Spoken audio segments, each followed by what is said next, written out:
Hey guys, Kevin here for The Flash Season 2, Episode 3, Family of Rogues, and I was definitely looking forward to this episode. I mean, this season has been really great so far, and I have to say, this was definitely the weakest of the three, but it still was a great episode. I definitely really enjoyed it.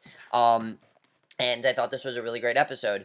I will say that I did not really feel this was the time to do a Captain Cold episode. I just felt like it's already too early just to do that. Not that it was bad to do that, it didn't really feel like the time to do that. But overall, I thought this was a fantastic episode, and let's just get into it. So we actually start off with a quiet moment in Barry's lab, which is something we never really see. And of course, that's not going to last for long because we're then interrupted by a call from Iris, who apparently is getting shot at for some reason. Why, we don't know, but she is. And Barry told her to jump out the window as two men shot at her, and he ran up the building to catch her. He ran back up and took care of the goons quickly. And apparently she was following a hot lead on a real estate scam. So Star Labs, Jay, Barry, Cisco, Caitlin are looking at the breach inside the lab, and Stein joins them. Of course, we know that Stein collapsed, and Caitlin's saying that, this isn't safe, and that he has very bad blood pressure and things like that.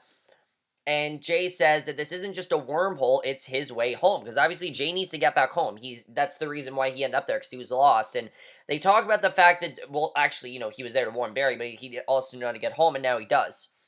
So they talk about the fact that Zoom can't use the breaches to transport things between the two worlds, and Barry tries running at it in super speed and gets bounced back, so obviously we can tell that the breach is more powerful than his speed, and he's thinking that he's not running fast enough, but no, it's resistant. And Cisco talks about how it says stabilize the door, they stabilize the hallway, and it would serve as a speed cannon. And Cisco is like to Jay, I need to talk to you more. I thought that was definitely very funny. The way they were just nerding out, I thought was great.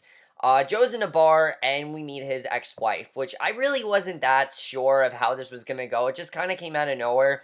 But I have to say that I did enjoy the way they handle it. I don't really know if this plot is really going anywhere, but I like where it's. I'm happy that Joe has something to do. Um, basically, he thinks everyone thinks his dead came up to him. He tried to pay her. Everyone thinks that his ex-wife is dead, but she's not. And he tried to pay her and leave, but she says that no amount of money will keep her away from Iris. And the pair argue about what's best for Iris. And in this situation, she thinks that Iris needs her because of her sudden loss. And that's why she's come back. And that makes sense, obviously, because she wants to have her daughter go through this tragedy. And of course, Iris thinks that she's dead and she wants to tell her that she's not. That I thought was definitely very interesting. And that told me, okay, that's why we need to see that. So we do get some really great moments between Barry and Patty in this episode. I'm really liking them, I have to say. Maybe even more than Barry and Iris. I think they're really great, but Barry and Patty, I've already really see some chemistry between. They have a really flirty moment, and it's a really nice moment, basically. And they run into each other for coffee, and Iris, Caitlin, Cisco are having coffee and a joke, then they see none other than Lisa Snart, aka Captain Cold's sister, and she talks about how she needs their help, and her brother's been kidnapped, and they don't really believe her, obviously. Mainly because of the fact that this is Lisa Snart, and they've gotten screwed over so many times by Captain Cold. And if you remember, the last time Barry had to have Captain Cold help him out, he failed miserably, and Captain Cold obviously betrayed him. So they obviously are not on good terms with them, but this was pretty legit. And basically, Lisa tells Team Flash about the problem. Lenny and Mick were hitting a racetrack, and she got knocked out while Lenny got taken in a van, and she talks about how, they owe Lenny for saving his life. And Cisco tracks the gun, and basically Barry runs into action. He finds Captain Cold, and he seems fine. It seems like this was just another plan. And basically, Captain Cold says that he's supposed to be here to rescue him. And an older man comes walking up, and we realize that it's their father. And we do find out something very interesting. Their father was very abusive, and I'll get to that, but basically, Cold freezes Flash from the legs up through the torso. Cisco turns on thermal threading in the suit to melt him out, and he talks about Lisa has a lot of explaining to do. And the fact that Cold was protecting Flash, I thought was definitely very interesting. I like seeing that, but again, you can't really trust anything that Cold says just because of all the things that Cold's done. The last time they tried to have Cold help out Flash, he betrayed him, so I really wasn't sure if Cold was telling the truth here or not. So back at Star, and basically, back at Star Labs, Flash tells Lisa that Cold was there with their dad, and she talks about how Lenny would never work with him because he's a bad guy, and she shows them a scar, but it's not from her being a criminal. And they talk about how, well, they're criminals, but she talks about how their father isn't really a bad guy. He abused her. She has a scar from abuse of her to prove that she's telling the truth. And I thought that was definitely very powerful. I really like that. And Cisco, who I think is very close to having a love interest here, I really see these two getting closer.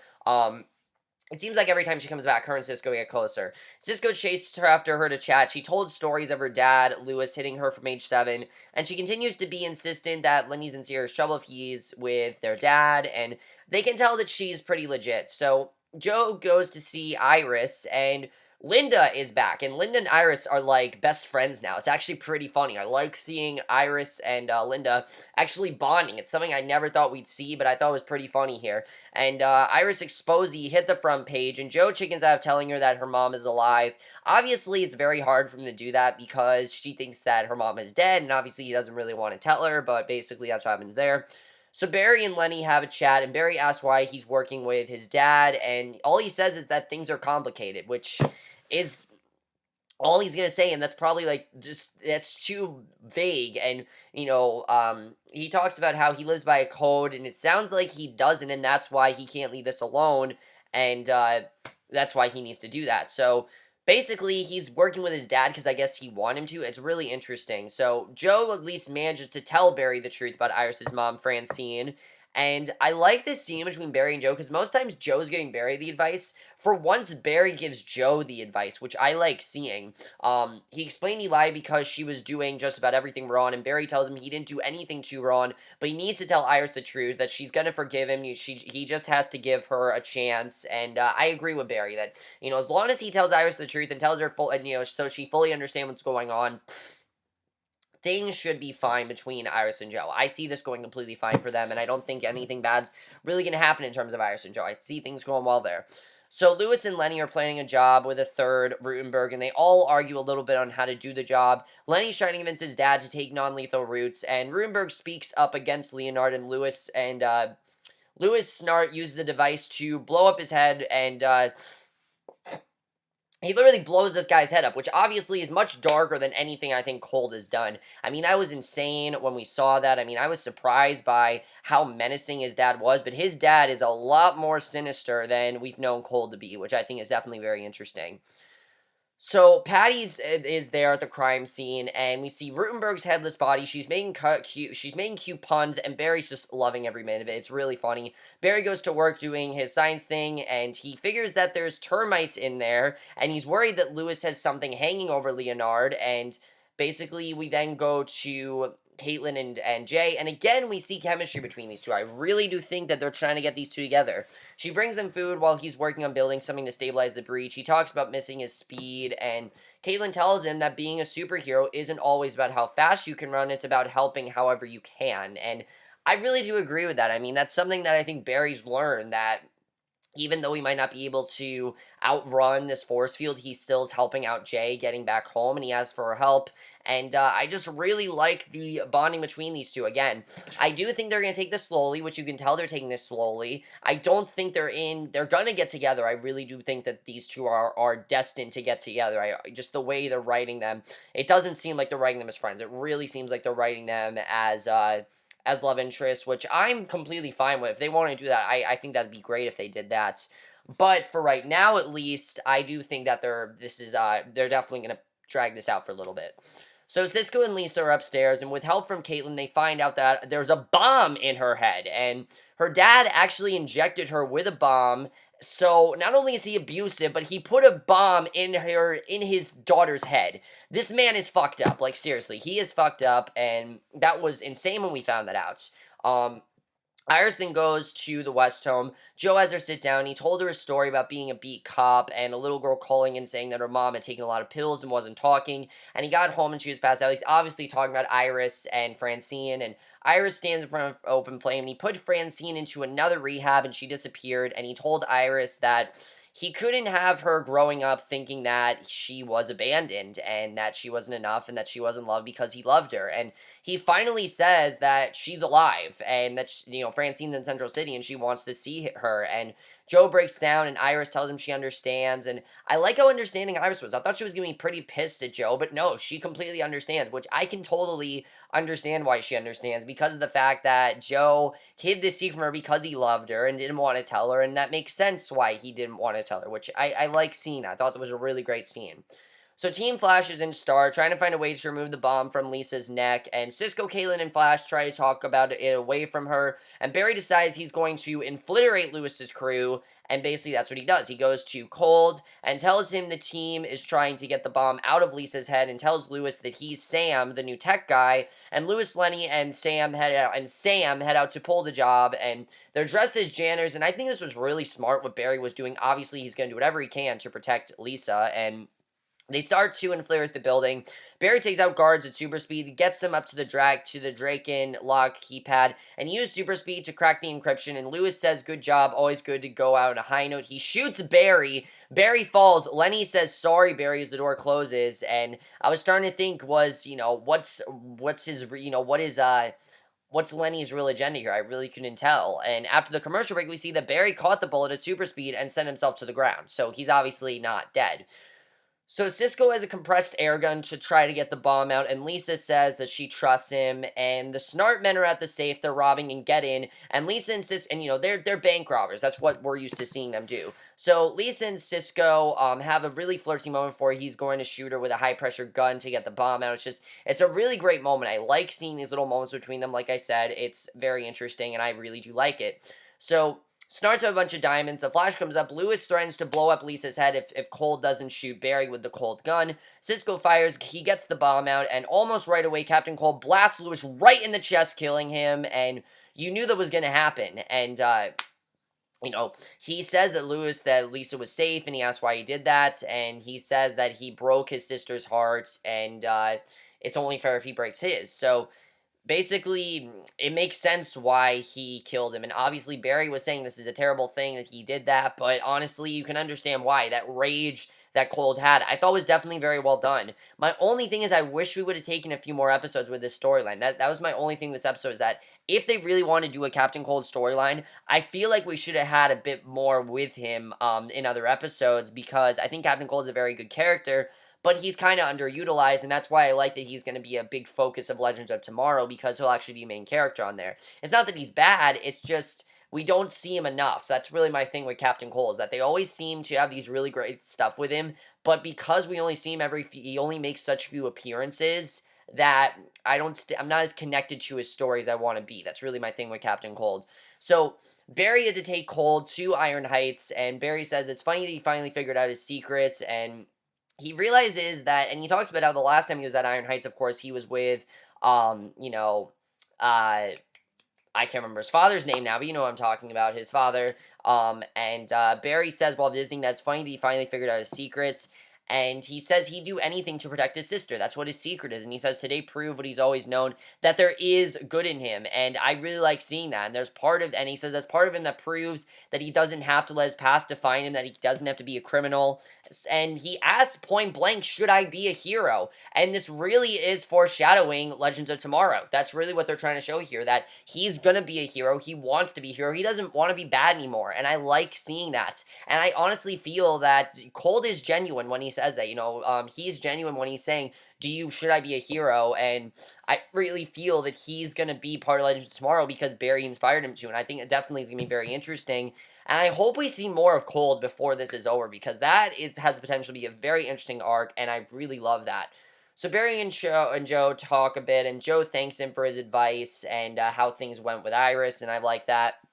Patty and Barry again run into each other, and she gives him her number. They fumble the exchange, and Barry's less smooth than he should be, and he tells her that they are probably going to see each other every so often. I think that was pretty funny. Lisa and Cisco then say their goodbyes, and I really love this scene with Lisa and Cisco, and she talks about how he trusted her when, he was there for her, and when she was feeling weak, and it's hard for her to trust people. And she talks about how he is actually her only real friend, and he asks if any of that is true. She smiles, gives him a kiss, and he tells her Ladle Golden Glider, and he got that kiss from her. The thing I'm thinking, though, is that the next time she sees him, he could potentially be Vibe, which we don't get into in this episode, which was something I was a bit upset about, that we didn't get into seeing Cisco as Vibe, but I did think that was well done overall. I like seeing the interaction between Lisa and Cisco, and that's something I definitely really enjoyed. So the breach is stabilized, the speed can is all set, and they throw an object in and it stays. And CFO Quark Matter is the explanation that Jay gives, and he realizes that it's time for him to go back home. And you know he's not going to, because obviously Jay is a main character, and Caitlin tries to convince him to stay to help with the other breaches and learn more about Zoom. And he talks about, but he does say that once they're done with Zoom, that he's going home. So I don't know if Jay's going to keep that promise, though, because Zoom, I feel like Zoom's going to be there for a while. It seems like Zoom is going to be very hard to defeat. And just knowing what Zoom has been doing so far, I don't feel Zoom is going to be as hard, as easy as Jay thinks. I feel like Jay thinks Zoom is going to be a lot easier, but he's not. He definitely is not. He is a lot more powerful than we think, and I'm very interested in where that's going to go. And also with Harrison Wells out there, who knows what, in Earth 2, who knows what could be going on with that? For all we know, Harrison Wells could still be with Eobard Thawne in Earth 2, so you never know. So Caitlin checks in with Professor Stein, and he says that a little rest heals all. His hands and head light on fire. The fire turns blue. He collapses to the ground, and there's clearly something coming out of the breach. And, it's probably Wells. I'm assuming that it's Wells coming out of the breach, and that Zoom sent Wells back to basically weaken Barry, and if that's true, that could be very interesting to see what's going on there. But we find out next week, it looks like that this is happening to him because he's not Firestorm anymore, and they need a new Firestorm, and that's how they're going to protect him. So basically, that's what's going on there, and we see something's coming out of the breach, and basically, we see that it's Wells, and that's basically how this episode ends. So overall, guys, I thought this was a really great episode. Not as good as the past two. I think the past two were a lot stronger, but I thought this was a really great episode. I like seeing, Cold actually question, should I no longer be a killer? It's something that I never really, should I no longer be a villain? He wants to be a hero. And I think if he gets that from Barry, that could definitely go in a very interesting direction, and I'm very interested in seeing where that could potentially go. Let's talk about Barry and Patty. They definitely are getting closer. There's even a part where she talks about how there's a drink called Flash, which I think was really funny. And I forgot to talk about that, but there's a drink. Apparently now Barry is a drink named after him. Like, what's next? Is he gonna have, like, a movie or, like, a clothing line? I mean, it's pretty crazy how much consumerism the Flash is getting. And I know it is, some people may think it's silly, but I think it's actually pretty cool the way that's going on. And I definitely like that. I really am loving what they're doing with Cisco and Lisa. I hope we see Lisa again, because I really feel the next time Lisa sees Cisco, he's going to be Vibe, and she's probably going to be no longer a criminal. She's probably going to be on the good side, because I really think Cold's sincere when he says he wants to be a hero. So we'll have to see where that goes. Who are they going to find to replace Firestorm? We'll have to see who the new Firestorm is going to be for Stein. And also, is Wells the one coming out of the breach? It seems like he is. I'm not really sure, but I would think that Zoom's plan would be to weaken the Flash, and the only way to do that would be to bring Wells out, because obviously Barry would freak out if that happened. He wouldn't know what to do, and I really feel that's where that's going, but that's going to be very interesting. And then as far as Caitlin and Jago, I like the way they're building that up. I think that's very interesting. And then also Francine and Iris. What is Francine going to do? Because obviously Iris knows she's alive, and I'm very interested in seeing where this is going. I like what they're doing with it, and I think it's good the way we found out that she's alive. I just still don't really find it necessary. I honestly don't.